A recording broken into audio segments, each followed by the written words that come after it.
Jadi kita akan mengerjakan problem 5.1 di mana di sini diperlihatkan transaksi dari Juli tanggal 1 sampai dengan akhir bulan.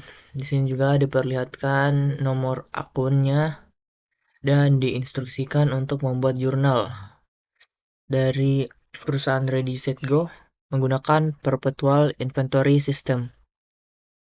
Nah, langsung saja kita lihat di tanggal 1 Juli kita membeli suitcase atau koper dengan utang dari Drang Manufacture sebanyak 1.620 menggunakan FOB Destination. Nah, FOB Destination sendiri adalah artinya bahwa sellers lah yang membayar biaya pengangkutan barangnya. Artinya, kita sebagai pihak pembeli tidak perlu membayar biaya pengangkutan barangnya. Dan kita bisa mendapatkan diskon sebanyak 2% jika dapat membayarnya dalam waktu kurung 10 hari sejak 10 hari sejak diberikan barangnya dan tenggat akhirnya 30 hari. Nah, the appropriate party also made a cash payment sebanyak 100 untuk freight on this date. Nah, pernyataan ini hanya sebagai pengecoh untuk mengecek apakah pengertian dari FOB shipping point dan FOB destination sudah kita pahami atau tidak. Dan langsung saja jika kita lihat jurnalnya, maka inventory di debit dan accounts payable di kredit sebanyak 1.620 atau jumlah nilai barang yang kita beli.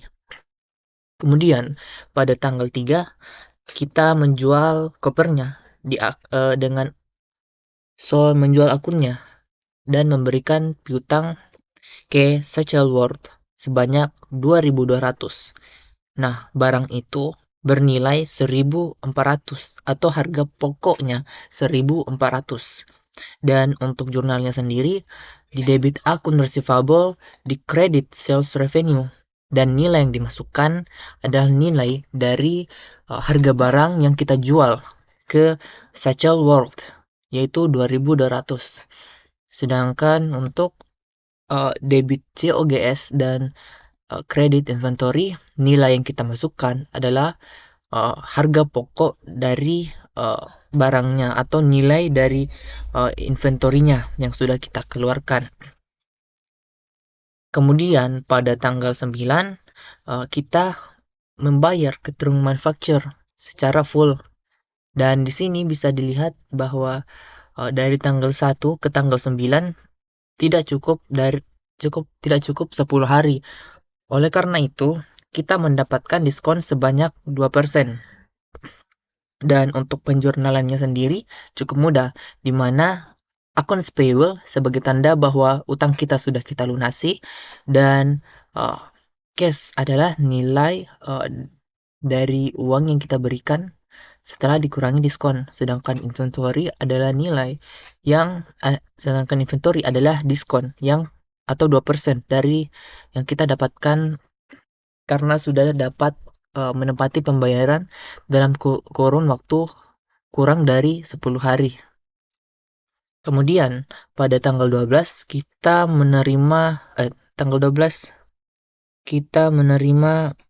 payment dari Satchel World secara full, yang dimana jika kita lihat di sini kita tidak memberikan diskon jika dalam tempat tertentu atau apalah, sehingga untuk jurnalnya sendiri cukup simpel, di mana kita menerima uang sebanyak 2.200 dan akun receivable sebagai tanda sebanyak 2.200 sebagai tanda bahwa Satchel World telah membayar uang tersebut.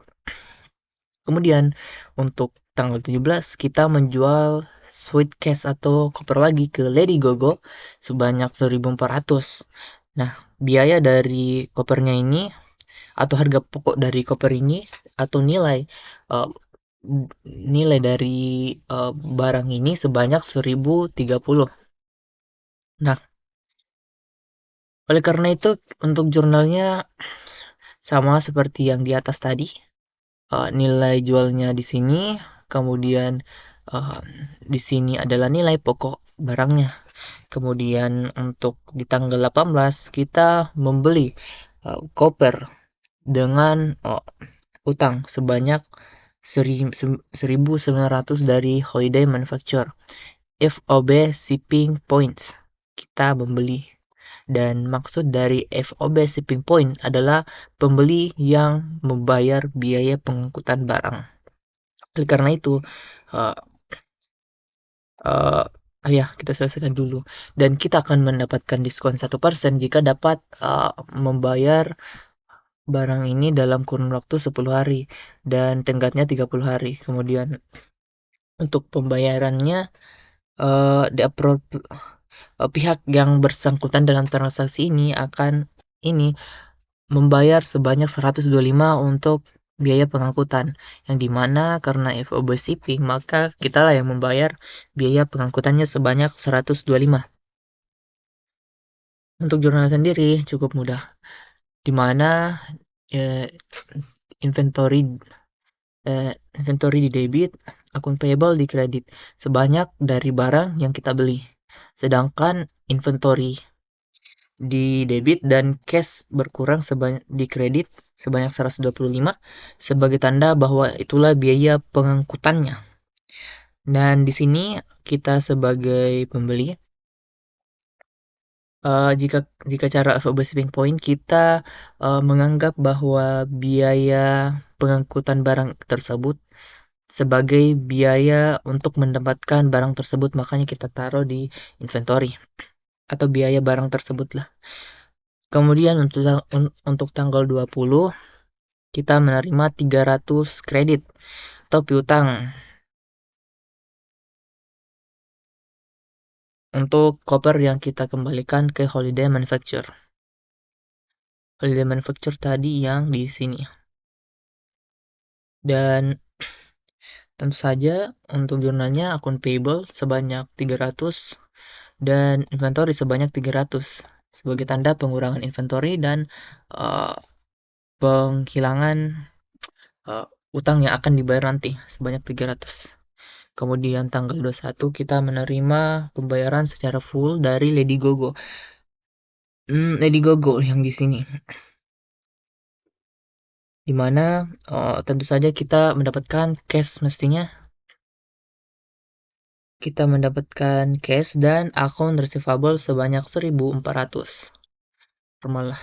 Kemudian pada tanggal 22 kita menjual sweet cash dan akun ke Vagabond sebanyak 2.400 dengan cost of sweet cash sold was 1.350. Nah, saja seperti biasa juga ini dimana kita harus menulis akun receivable sebagai tanda bahwa kita memberikan piutang di debit, kemudian di kredit ada sales revenue sebanyak 2.400 sesuai dengan jumlah yang kita barang yang kita jualkan ke Vagabond, kemudian ada COGS-nya atau nilai equal barangnya, nilai HPP barangnya 1.350. Kemudian untuk tanggal 30 kita membayar Holiday Manufacture in full. Nah, Holiday Manufacture itu yang ini sebanyak 1.900. Dan tentunya jurnalnya akun payable di debit dan cash berkurang sebanyak 1.900. Kemudian transaksi yang terakhir 31 kita menjanjikan Vagabond 200 kredit untuk barang yang dikembalikan dan HPP dari barang tersebut atau biaya untuk pengembalian barang tersebut 120. Nah, untuk harga, nah dilihat dulu di sini ada akun baru bernama Sales Return and Allowance di debit dan akun receivable di kredit, dimana untuk sesuai dengan harga yang sudah kita berikan ke Vagabond sebanyak 200 kita taruh di sini untuk akun ini. Kemudian untuk biaya yang kita biaya yang digunakan untuk mengembalikan barang tersebut atau biaya HPP produknya untuk mengembalikannya kita tulis inventornya di debit, duh, inventornya di debit, inventornya di debit dan COGS-nya di kredit sebagai tanda bahwa barang nilai fair value-nya 120 yang dikembalikan sehingga inventory kita bertambah 120 dan cost of goods sold-nya yang akan uh, kita terima nanti atau cost of goods sold-nya juga berkurang. Sekira begitu. Terima kasih. Ya, oh ya, untuk ya refnya sendiri sama seperti perusahaan jasa, jadi ya tinggal diikuti sesuai dengan soalnya.